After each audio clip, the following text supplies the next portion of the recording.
မင်္ဂလာပါအခုတော့ဒီ PC အတွက် free ရတဲ့ VPN တစ်ခုကိုမျှဝေပေးသွားမှာဖြစ်ပါတယ်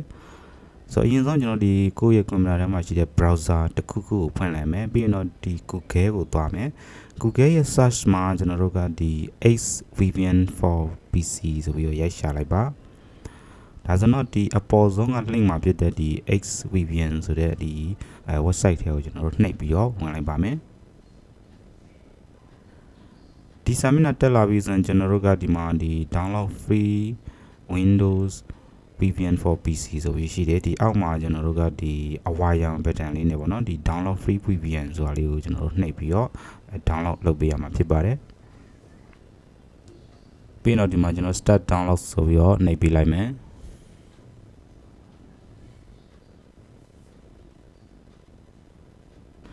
download ပြီးသွားပြီဆိုတော့ကျွန်တော်တို့ကဒီ download လုပ်ထားတဲ့နေရာကိုတွားပြီးတော့ဒီ double click နှိပ်ပြီးတော့ဖွင့်လိုက်ပါမယ်ပြီးတော့ဒီမှာကျွန်တော်တို့ဒီ next နှိပ်ပြီးတော့ install လုပ်ပေးရမှာဖြစ်ပါတယ်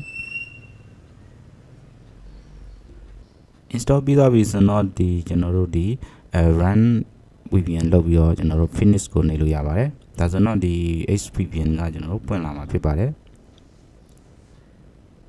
ဒါလေးပေါ်လာတယ်နော် accept and continue ဆိုလေးကိုနှိပ်လိုက်ပါပြီးတော့ဒီမှာသူကဒီ premium ဝယ်ခိုင်းတဲ့ပေါက်လေးတက်လာတယ်ပေါ့နော်ကျွန်တော်တို့မဝယ်ဘဲနဲ့ဒီ free အသုံးပြုလို့ရပါတယ်သူ free ပေးတဲ့ server တွေကျွန်တော်ချိန်ပြီးသုံးလို့ရတယ်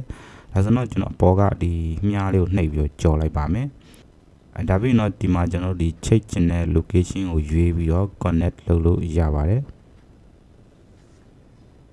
connect ဖြစ်သွားပြီဆိုတော့ကျွန်တော်တွားပြီးတော့ဆန်းပြီးအသုံးပြုလို့ရပါပြီကျွန်တော် browser ကိုဖွင့်မယ်ပြီးတော့ဒီ Facebook ကိုကျွန်တော်ဖွင့်ပြီးတော့အသုံးပြုကြည့်ပါမယ်